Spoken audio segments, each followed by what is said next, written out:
ನೀವು ಹೋಗ್ತಾ ಇದ್ದೀರಾ, ನಿಮ್ಗೇನು ಅನ್ನಿಸ್ತಾ ಇದೆ ಅದ್ರ ಬಗ್ಗೆ ಅಷ್ಟೇ. ದಸರಾ ನಮ್ಮೆಲ್ಲರ ಹಬ್ಬ, ನಾಡ ಹಬ್ಬ. ಒಂದು ನಾಡು ನುಡಿಗೆ ಗೌರವಿಸಬೇಕಾದದ್ದು, ಸಂತೋಷ ಪಡಬೇಕಾದದ್ದು, ಮತ್ತು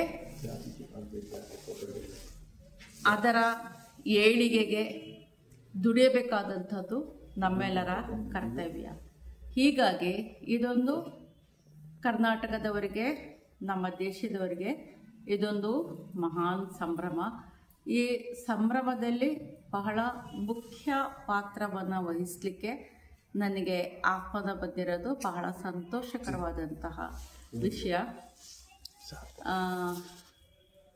ಈ ಒಂದು ಗೌರವ ಪ್ರಾಪ್ತಿಯಾದದ್ದಕ್ಕೆ ನಾನು ನಮ್ಮ ಎಲ್ಲ ಕನ್ನಡಿಗರಿಗೂ ಮತ್ತು ಸರ್ಕಾರಕ್ಕೂ ಹಾಗೂ ಕರ್ನಾಟಕದ ಮುಖ್ಯಮಂತ್ರಿಗಳಾದ ಸನ್ಮಾನ್ಯ ಶ್ರೀ ಸಿದ್ದರಾಮಯ್ಯನವ್ರಿಗೂ ನನ್ನ ಧನ್ಯವಾದಗಳನ್ನು ಅರ್ಪಿಸ್ತೀನಿ.